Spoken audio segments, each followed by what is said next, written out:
ಹೆಚ್ಚುತ್ತೆ.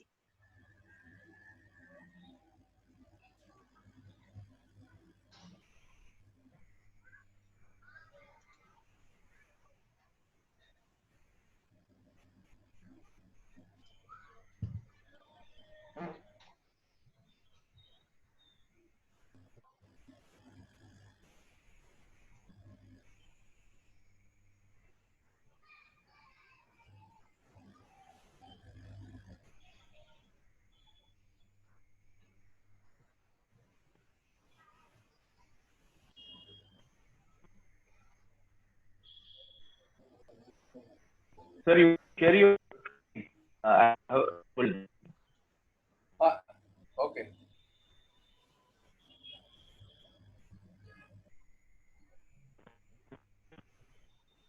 Okay.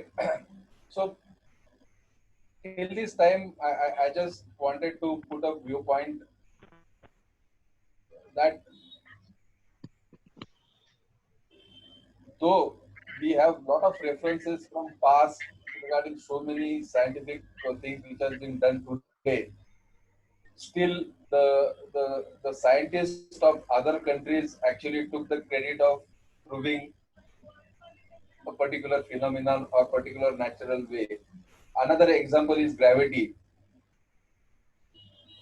We have ample references in various literatures or Vedas or Puranas or so many other books regarding the gravity. But the gravity actually was proven by Newton only somewhere in the 16th century. So what it basically means is that we only stop or we have stopped only giving the hypothesis and we never bother to really prove that hypothesis, and that is where we are lacking, and we should actually try to see how we can promote the research on various aspects. Ayurveda is one part. Even the Ayurveda, most of the uh, uh, uh, knowledge which is there in Ayurveda, uh, the concepts were taken away, and they actually got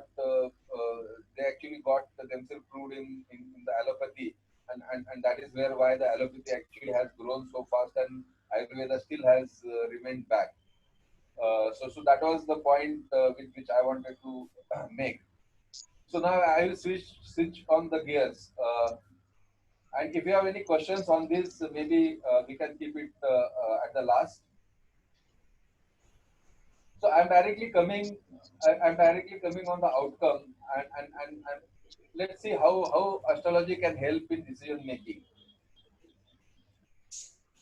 And I'll spend some time in the Maslow's tree. So those people, those who might have done the MBA, or they might have studied the social sciences. Maslow has been one of the researchers who actually gave the hierarchy of needs theory, where he mentioned about the human needs in five different groups: physiological needs, safety needs, social needs, esteem needs, and self-actualization needs. So, in fact, astrology can help in all these five levels in different ways, and that is where the astrology can be used as an guiding mechanism instead of considering as a prediction. So that will touch in the next few slides. So what are the problems for an individual? Because please note that astrology is more focused on individual problems, and astrology is not really focused on maybe predicting for countries and predicting for different regions and predicting for a group of people. It is just an logical offshoot उसको बोल देना dinner नहीं करूंगा regarding whether we want to use it for prediction of और सुन country. So we have survival problems, we have financial problems, we have social problems, we have relationship problems, we have health problems, knowledge problems, psychological problems. So these are very common problems for any individuals, and astrology can actually guide you and help in these areas. So if you look at Maslow's theory of needs, actually astrology can help you to achieve your goals, to achieve maybe your aspirations, and it can also help you to really decide whether the aspiration which you have whether it is feasible or not feasible.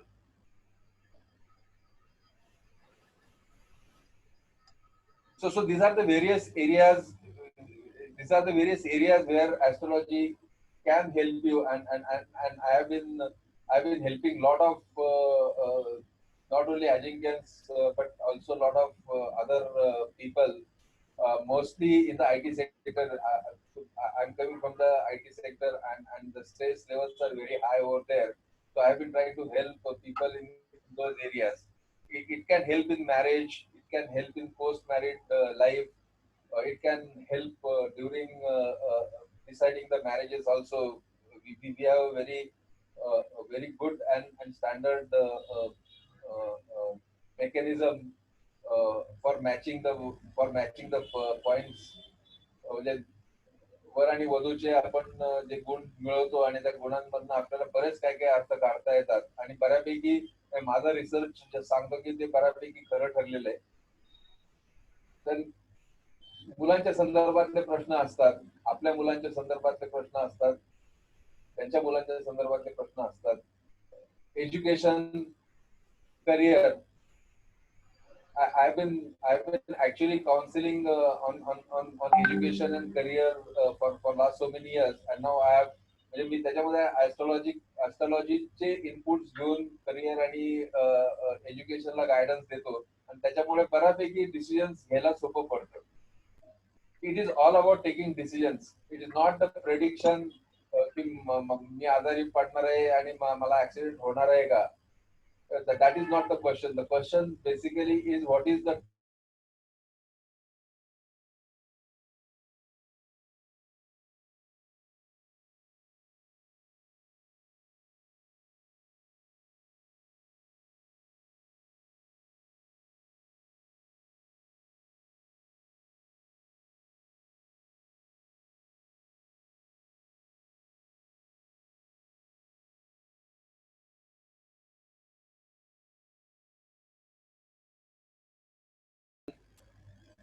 ह्याचा जर तुम्ही चुकीचा अर्थ काढला तर मात्र astrology will not be able to help you.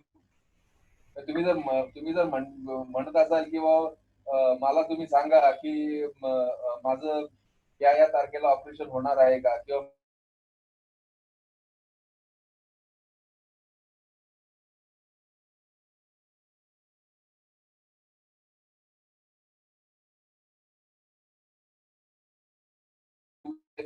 Expected असतात की तुला ऑगस्ट 2021 मध्ये प्रमोशन होईल, सप्टेंबर 2021 मध्ये तुझा पगार 17% वाढेल किंवा 20% वाढेल. असे जे प्रश्न असतात त्या प्रश्नांची उत्तरं तुम्हाला ऍस्ट्रॉलॉजी कधीच देऊ शकणार नाही. आणि जर कुणी क्लेम करत असेल तर then I will be happy to work with that person. त्यांच्याबरोबर काम करून as a researcher I will be happy to note that, and then I will also be happy to make sure that the way someone has come out to that conclusion that I will record, and maybe I can research more on that. पण तुम्हाला जर उत्तर पाहिजे असतील की माझ्या career मधला किंवा माझ्या नोकरी मधला कुठला पिरियड खराब आहे, या पिरियड मध्ये काय होऊ शकतं, याची उत्तरं तुम्हाला ऍस्ट्रॉलॉजी मधनं निश्चित मिळू शकतात, किंवा आपल्याला कळू शकतं किंवा साधारण पुढचे 4 महिने जे आहेत ते खराब असणार आहेत, आणि या 1, 2, 3, 4 गोष्टींमुळे खराब असणारे मला काळजी घ्यायला पाहिजे, किंवा हेल्थच्या रिलेटेड या 4 महिन्यामध्ये कदाचित मला असा आजार होऊ शकतो की मला हॉस्पिटलायझेशन व्हावं लागेल आणि कदाचित माझं ऑपरेशन पण होईल. सो या प्रकारच्या प्रश्नांना ऍस्ट्रॉलॉजिकल मध्ये उत्तरं आहेत. आणि मी तर सर्वांना म्हणतो की तुम्हाला प्रॉब्लेम असेल तर तुम्ही जरूर ऍज अन सेकंड ओपिनियन किंवा थर्ड ओपिनियन म्हणून याच्याकडे बघायला हरकत नाही. So this is one of the inputs which you will have in addition. तुम्हाला हेल्थचा प्रॉब्लेम असेल तर पहिला इनपुट तो तुमचे डॉक्टर देतात. दुसरा इनपुट तुम्ही ऍस्ट्रॉलॉजी कडनं घेऊ शकता की समजा एखादा आजार तुमचा फारच प्रमाणाबाहेर लांब गेलेला आहे आणि मग तुम्हाला कळत नाही की काय प्रॉब्लेम आहे, अशा वेळेस astrology can definitely help you to take मोर.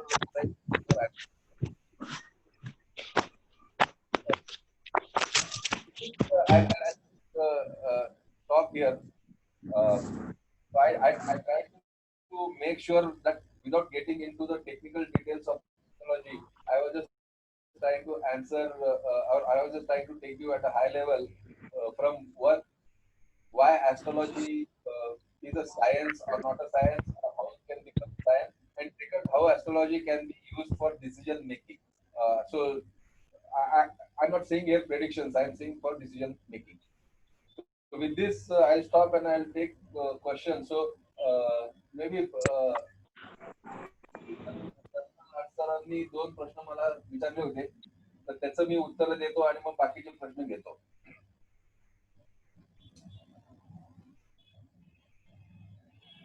तो पहिला प्रश्न होता regarding previous life. And so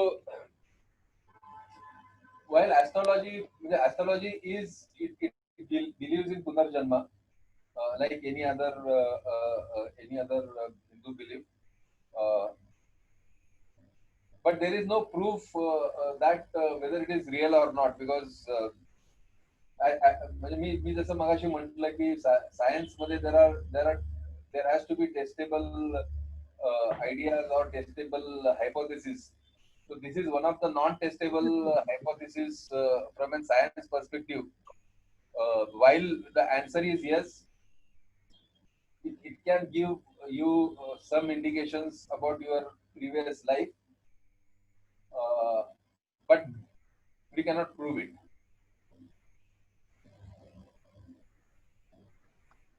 Okay. ठीक है. Okay. No, दुसरा जो प्रश्न होता की जन्माच्या वेळेस जी ग्रहांची स्थिती असते तर त्याच्यानुसार म्हणजे तो बेस असतो आणि एखाद्याचं फ्युचर जे आहे ते त्याच्यानुसार ठरतं. तर ह्याच्यामध्ये कर्माला कितपत स्थान आहे. तर ऍक्च्युली ऍस्ट्रॉलॉजी मध्ये हे क्लिअरली मेन्शन केलेलं आहे की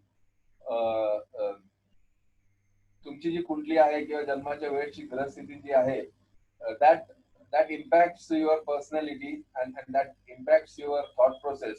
Okay, but as you grow and as you spend more time on earth, तसे you can change whatever is impact your planet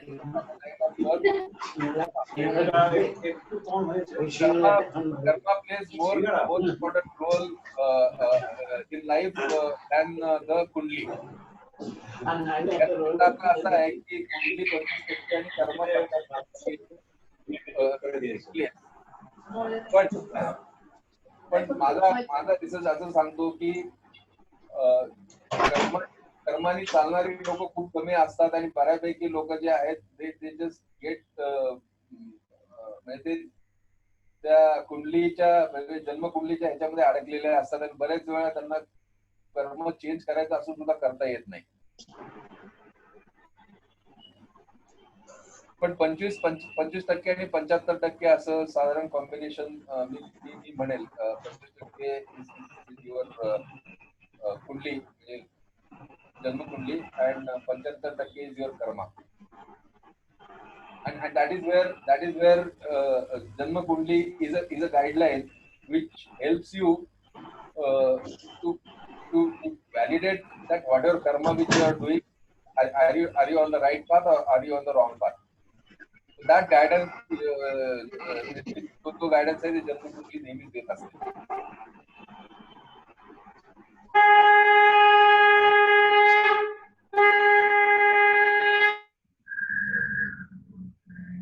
So Sanjay, any other questions? Sameer, मला एक प्रश्न आहे. समीर, दोन प्रश्न आहेत. तर्क आणि गणित या दोन सायंटिफिक या दोन गोष्टी वर बरंचसं सायन्स डिपेंड आहे, बरोबर. तर्क आणि गणित आलं की सायन्स आलं, बरोबर आहे. हॅलो, इथं ऐकू येते का? बाकीचे आदर्श प्लीज म्यूट.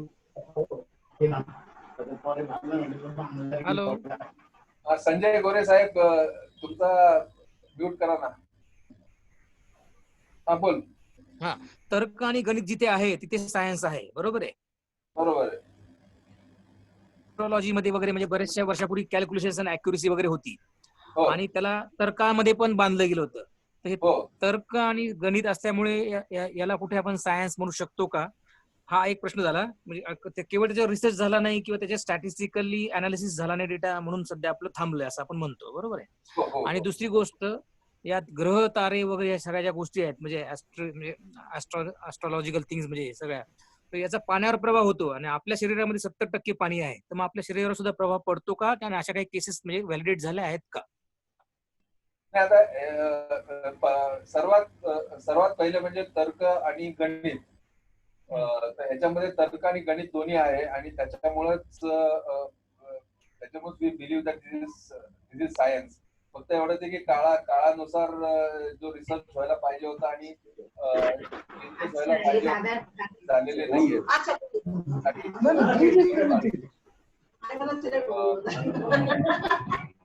दुसरा पार्ट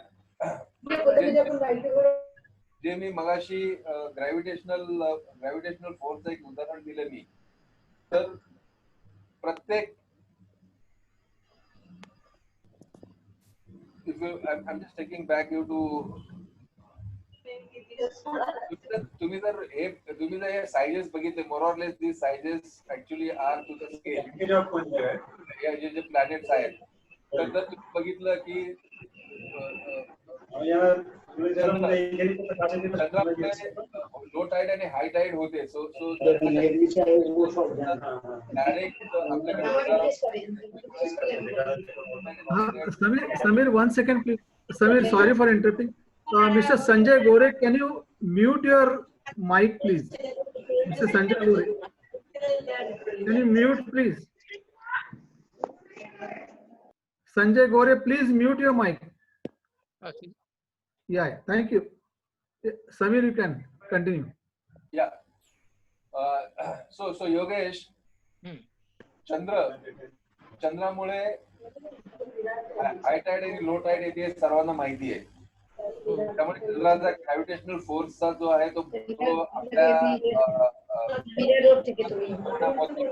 पृथ्वीवरील माणसांवर पण त्याचा परिणाम होतो आणि हे सायंटिफिकली पौर्णिमा आणि अमावस्येच्या वेळेस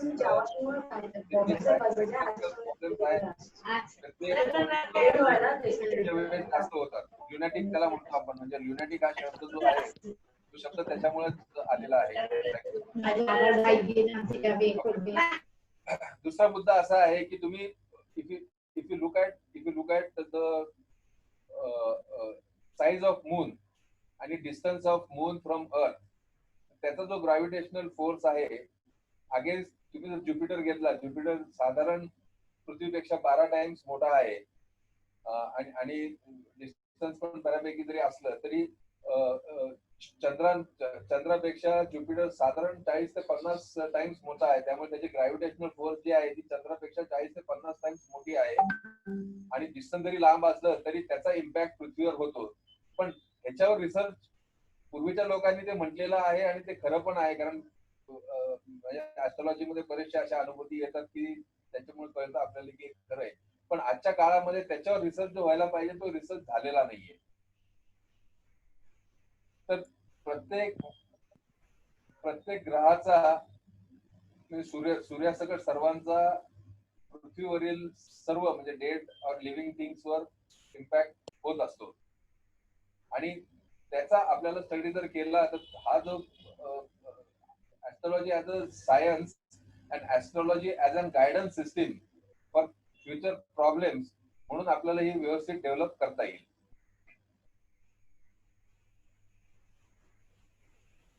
Samir, a very interesting question on the chat. वृश्चिक राशीची 7.5 संपली काय? Someone has asked. संपली आहे. आणि धनु राशीची सुरू होणार आहे.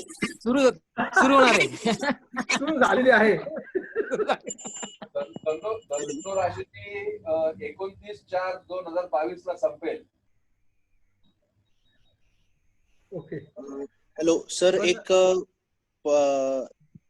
तुम्ही आता जसं म्हटलं की ज्युपिटर चा प्रभाव अर्थवर खूप आहे, पण मी बरेचदा असं ऐकलंय की ज्युपिटर चा सूर्यापेक्षा जास्त प्रभाव असतो आपल्यावरती, असं आहे का? कारण मी एक सायंटिफिक मध्ये एक पेपर वाचलेला, त्याच्यामध्ये असं म्हणतात की ज्युपिटर हा सूर्याभोवती न फिरता, कारण ज्युपिटर आणि सूर्य दोन्ही आता सध्या असं म्हणतात की एकमेकांच्या आजूबाजू फिरतात, ज्युपिटर इतका मोठा आहे, तर ह्याच्यामुळे मे बी ज्युपिटर जास्त प्रभावी आहे सूर्यापेक्षा, असं काही आहे का? नाही, सूर्य जो आहे ना, कारण सूर्य आपल्यापासून खूप लांब आहे पृथ्वीपासून, पहिली गोष्ट. आणि दुसरं असं आहे की ज्युपिटर जो आहे तो जवळ आहे, आणि शेवटी सूर्य तारा आहे, बाकीचे सगळे प्लॅनेट्स आहेत. आणि सूर्य तारा असल्यामुळे आणि त्यांची ग्रॅव्हिटेशनल फोर्स जो आहे तो फार मोठा आहे, म्हणजे अगदी प्लुटो पर्यंत त्याचा ग्रॅव्हिटेशनल फोर्स आहे. त्यामुळे सूर्याचा आपल्या ह्याच्यावर परिणाम तर होतच असतो. ऍस्ट्रॉलॉजी मध्ये सूर्याचा जो परिणाम आहे तो माणसाच्या बॉडीवर होत असतो, आणि चंद्राचा जो परिणाम आहे तो मनावर होत असतो. आणि ज्युपिटरचा जो परिणाम आहे, ज्युपिटरचा परिणाम जो आहे तो मनावर आणि शरीरावर, असं दोन्हीवर होत असतो. आणि ज्युपिटरचा परिणाम जो आहे तो नॉर्मली पॉझिटिव्ह आहे, म्हणजे कारण त्याच्यामधले जे ग्रॅव्हिटी आहे आणि त्याच्यामधले जे काही परावर्तीतून जे किरण येतात परत, तर ते किरण मानवासाठी चांगले आहेत, त्याच्यामुळे तो ज्युपिटर हा शुभ ग्रह समजला जातो. म्हणजे I am giving the scientific reason why Jupiter is suppose to be good. Of course, म्हणजे आता माझा याच्यावर फारसा रिसर्च झालेला नाहीये, त्याच्यामुळे याच्यापेक्षा जास्त मला सांगता येणार नाही, किंवा मला म्हणजे प्रूव्ह करायचं असेल तर अजून जरा पॉइंट मला काढावे लागतील.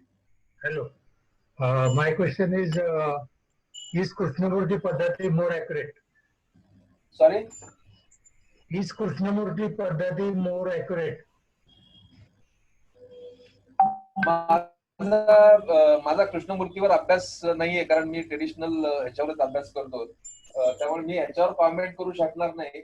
पण there are people who believe that Krishnamurthy पद्धत जी आहे ती मॅथमॅटिकल आहे, आणि कृष्णमूर्तींनी थोडा अनालिसिस आणि रिसर्च करून ती डेव्हलप केलेली आहे. आणि आपल्याला ऍक्च्युली कृष्णमूर्तींसारखे लोक पाहिजेत की जे ऍस्ट्रॉलॉजीचा अभ्यास करून स्वतःचे काहीतरी पद्धत निर्माण करू शकतील. त्याने जी केली पद्धती ती नक्षत्रावर आहे ना? हो, ती नक्षत्रावर आहे, म्हणजे बेस तो सेम आहे, पण त्यांनी त्यांचे ऍडिशनल रूल्स केलेले आहेत. बरोबर. हा, आणि ते ऍडिशनल रूल्स मुळे थोडे इन्साइट जास्त मिळतात, आणि थोडे प्रेडिक्शन बऱ्यापैकी चांगले येतात, असा लोकांचा अनुभव आहे. ते 27 नक्षत्राप्रमाणे केले त्यांनी. हा, म्हणजे ट्रेडिशनल ह्याच्यामध्ये सुद्धा 27 नक्षत्र आहेतच, पण त्यांनी ऍडिशनल रूल्स त्याच्यावर ऍड केलेले आहेत. म्हणजे थोडा अभ्यास करून त्यांनी अजून त्याच्यामध्ये ऍडिशन केलेली आहे, की ज्याच्यामुळे लोकांना अनालिसिस थोडा कमी करावा लागतो. आणि म्हणजे आपण जो एम्पेरिकल फॉर्म्युला जो म्हणतो, तसा एम्पेरिकल फॉर्म्युला त्यांनी केलेला आहे. जर समजा गुरु नवमात असेल साध्या कुंडलीमध्ये, तर तो गुरु 8व्या स्थानात येऊ शकतो जर कृष्णमूर्ती पद्धत वापरली तर? येऊ शकतो ना, पण जरी तो 8व्या स्थानात जरी आला तरी कृष्णमूर्ती पद्धतीने त्याचे जे रिझल्ट आहेत ते रिझल्ट ट्रेडिशनल आणि त्याचे रिझल्ट सेमच येणार. अच्छा, बर. हा, म्हणजे रिझल्ट आउटकम जो आहे तो बदलणार नाहीये, त्यांची फक्त पद्धत वेगळी आहे, पण आउटकम साधारण तोच आला पाहिजे. कारण जर कृष्णमूर्ती पद्धतीचा आउटकम चुकीचा असेल किंवा बरोबर असेल, किंवा म्हणजे कृष्णमूर्ती पद्धतीचा आउटकम आणि ट्रेडिशनल पद्धतीचा आउटकम मध्ये जर काही फरक आला तर याचा अर्थ दोघांपैकी एक कुठलं तरी चुकीचं आहे. आणि जेव्हा कुंडली काढतो तेव्हा डेट ऑफ बर्थ आणि टाइम ऑफ बर्थ कुठला धरावा? म्हणजे ऍक्च्युअल जन्म जेव्हा डिलिव्हरी होती तो, का जेव्हा फिटस इम्प्लांट होतो त्यावेळेस? ऍक्च्युली नाळ जेव्हा कापतात ना तो टाइम धरला पाहिजे असं ऍस्ट्रॉलॉजी सांगते.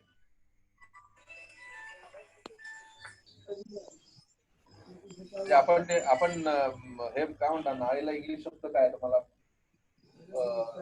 umbilical cord.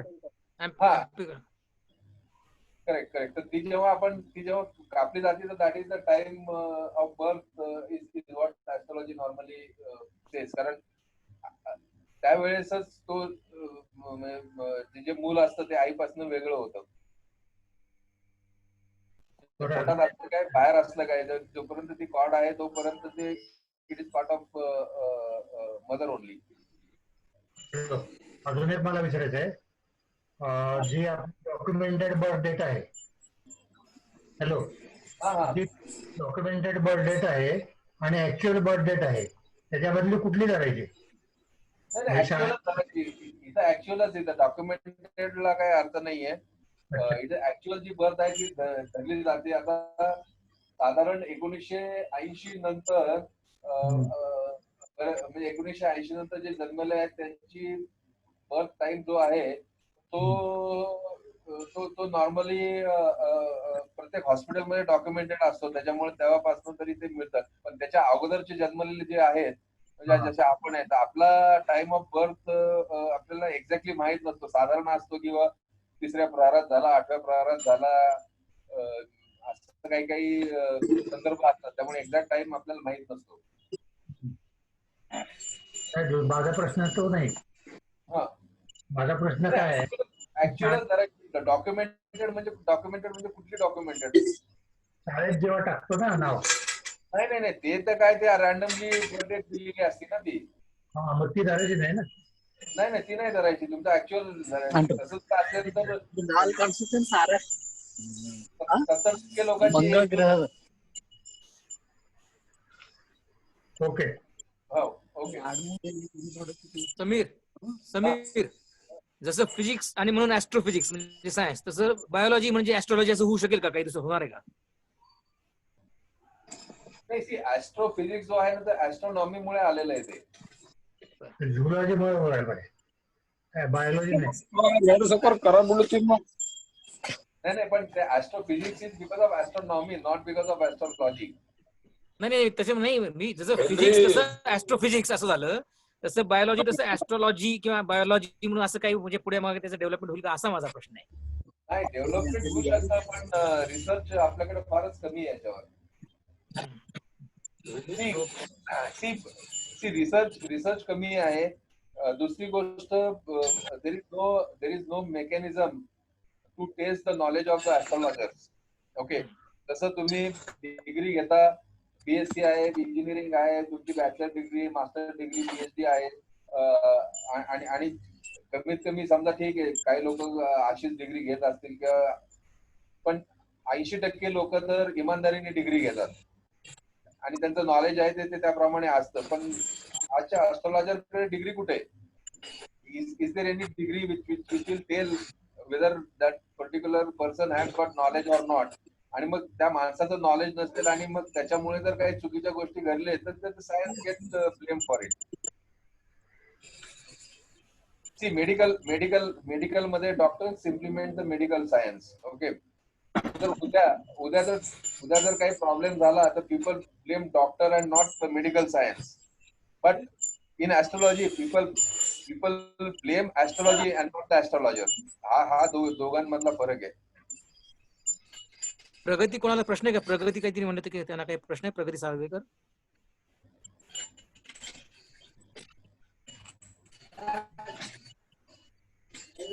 Hello. बोला. No, I don't have any questions. I just say hello to everyone because I have introduced for the first time with this group. Okay. I'm just hearing first. I'm going through it. Okay. I'm loving it, all the things. Yeah. Nice talk is going on. तर अजून एक question आहे. अजून एक प्रेडिक्शनचं पद्धत आहे, नाडीशास्त्र म्हणतात. आणि ऍज पर नाडीशास्त्र किंवा त्याच्या हिस्ट्री जर वाचली तर त्याच्यामध्ये म्हणतात की खूप आधी एक कोणतरी ऋषी होते, त्यांनी येणाऱ्या सगळ्या ह्युमन्सचं प्रेडिक्शन केलेलं. तर मे बी त्यांनी काही असं केलेलं असेल का की we know that what time is coming, म्हणजे आता मी असं प्रेडिक्ट करू शकतो का की 19 एप्रिल 2021 ला सपोज कोण जन्म होणार आहे 6:30 PM, आणि त्या टाईपचं काही त्यांनी वापरून मग नाडीशास्त्र बनवलं असेल, असं आहे का? नाही, आता कसं आहे, नाडीशास्त्र कसं बनलं याच्यावर आपल्याकडे रिसर्चच नाही. We only have the outcome. त्याच्यामध्ये मला वाटतं अगस्त्य ऋषींनी बनवलेलं आहे आणि त्याच्यामध्ये मला वाटतं त्यांनी त्या वेगवेगळ्या हे आहेत, मला वाटतं काय म्हणतात त्याला, ते पत्रा टाईप्स त्यांनी केलेलं आहे. म्हणजे लिव्हज वर त्यांनी लिहून ठेवलेलं होतं आणि ते लिव्हज जे आहेत ते त्या ओरिजिनली अवेलेबल आहेत आणि त्याच्यानुसार ते भविष्य सांगतात आणि सगळ्यांचं ते भविष्य अवेलेबल आहे असं त्यांचा क्लेम आहे.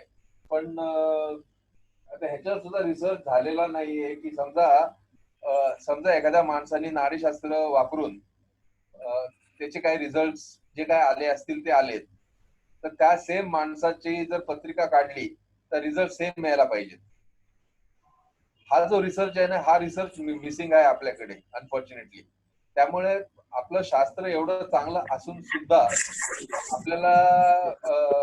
आपल्याला काहीच उपयोग होत नाही. कारण काय की समबडी एल्स सायंटिफिकली येऊन ते प्रूव्ह करून निघून जातात.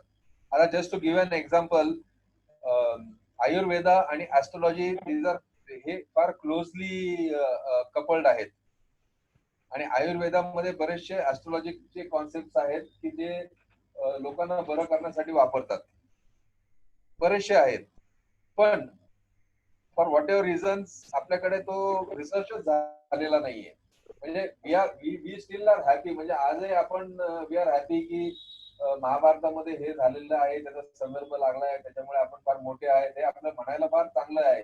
आणि वी स्टॉप देअर ओनली, म्हणजे we are happy with that somebody had said something in Mahabharata किंवा रामायणामध्ये किंवा पुराणांमध्ये किंवा कुठल्या तरी वेदामध्ये हे असं म्हटलेलं आहे आणि मग आपणच आपल्याला ठरवतो की आपण फार प्रगत होतो. तो आपण प्रगत होतो इन द पास्ट.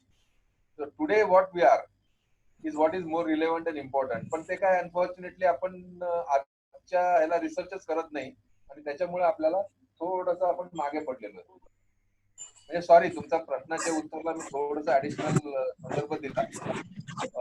ते नाडी ज्योतिष जे आहे ते नाडी ज्योतिष इज अ सेपरेट विंग आणि आपलं जे म्हणजे ट्रेडिशनल वेदिक ऍस्ट्रॉलॉजी आहे ते वेगळं आहे.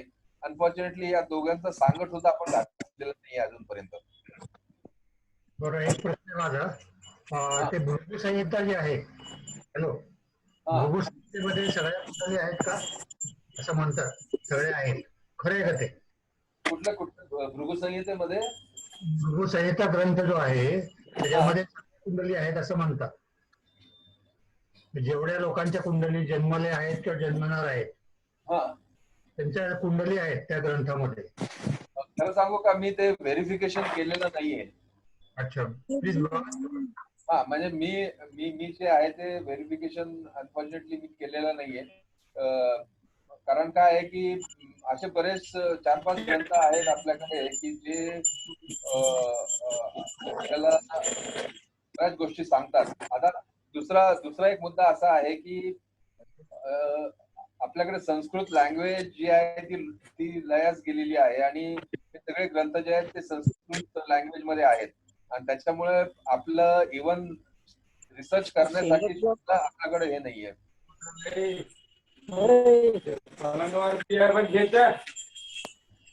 त्याच्यामध्ये फक्त गुरुची पोझिशन जी आहे ना, कुठल्या समजा 10व्या स्थानात, तर बाकीचे ग्रंथ मिळवले आणि त्याच्यावरून त्यांनी प्रेडिक्शन केले.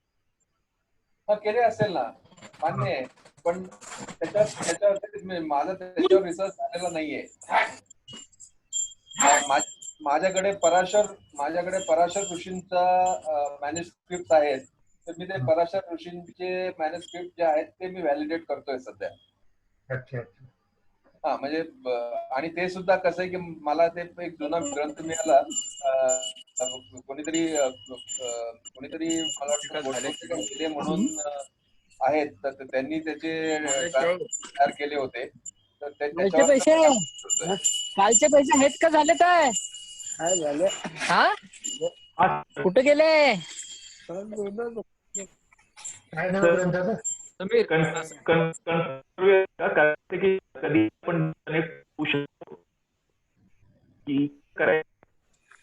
नाही ठीक आहे, म्हणजे प्रश्नाची उत्तरं संपले असतील तर मग आपण हे करू शकतो, नाही तर मग परत कंटिन्यू करायचं असेल किंवा कोणाला काही प्रश्न असेल तर डायरेक्ट मला कॉन्टॅक्ट केलं तरी चालेल.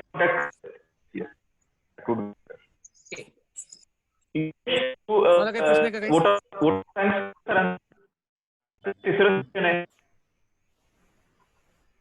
आवाज नीट येत नाहीये.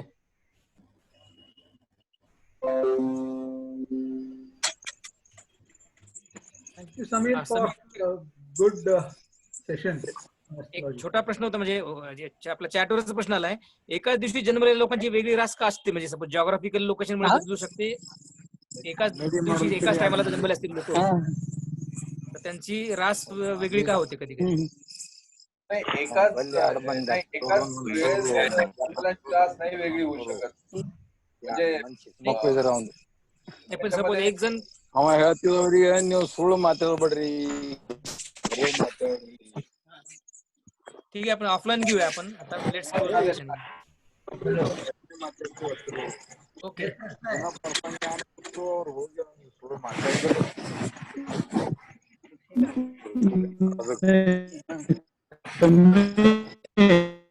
संदेश पाटील त्यांचा मोबाईल चालू आहे, त्यांचा आवाज म्यूट करा.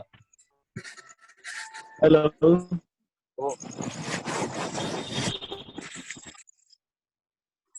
हॅलो.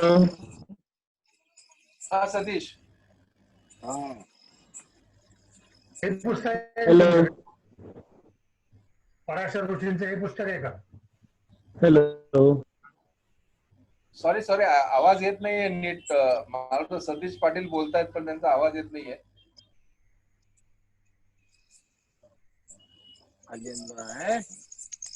ಮಾತಾಡಂದ್ರಿ ಖರೆ ಮಾತಾಡ್ರು. ಏನೋ ಸುಳ್ಳು ಹೆಂಗ್ ಮತ್ತೆ ಹಂಗ್ ಸುಳ್ಳೆ ಮಾತಾಡುತ್ತೀರಿ? ಆ ಪಾಂಡ್ಯನಂಗ್ ಬಂದ್ ಹೇಳ್ತು ಹಿಂಗ್ರಿ. ಈಗ ಅವ್ರು ಖಜಿಲಾದ್ರು, ಖಜಿಲಾಗಿ ಮಹಾರಾಜ ಆನಂದ್ರವ್ರು ನಾವ್ ಸುಳ್ಳು ಮಾತಾಡಿಲ್ಲ, ನೀವ್ ಹೆಂಡಿತಿನ ಮಾರಿ ಮ್ಯಾಗ ಉಗ್ಬಿಡ್ರಿ ಅಂದ್ರು. ಹಲೋ. ನಾವು ಜರ ಸುಳ್ಳು ಮಾತಾಡಿದೆವು,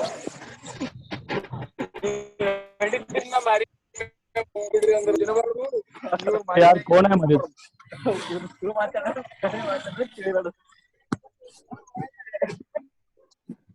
हॅलो. संदेश तुझ्याकडनं काय आवाज येतोय का? हा, अरे आवाज येतोय का?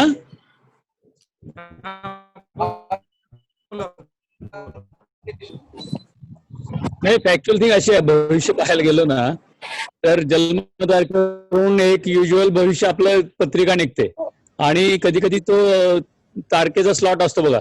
अमुक तारखेपासून म्हणजे अमुक महिन्याच्या अमुक तारखेपासून अमुक तारखेपर्यंत हे वृश्चिक दास, म्हणजे सपोज मिथुन रास असेल तुमच्या पत्रिकेवरती तर ते सपोज कधी कधी आपण तुमची जी पद्धत आहे ती वेस्टर्न पद्धत आहे, ती सूर्यानुसार त्या राशी ठरवल्या जातात. हा, तेच मग त्यातल्या ऍक्युरेसीला काय फरक पडतो का? नाही, ती वेगळी सिस्टीमच टोटली वेगळी येते. म्हणजे त्यांची जी कॅल्क्युलेशन पद्धत आहे सगळेच वेगळी येते. फरक पडायला नको, कारण शेवटी काय आहे की माणूस एकच असतो आणि त्याचं प्रिडिक्शन सुद्धा एकच यायला पाहिजे. सिस्टीम कुठली वापरा. नाही, तेच म्हणून म्हटलं कधी कधी असं होतं की दोन्ही याच्यात वेगवेगळे भविष्य येतात, मग काय? नाही त्या भविष्यावर कधी विश्वास ठेवायचा नाही. त्या भविष्याला काय अर्थ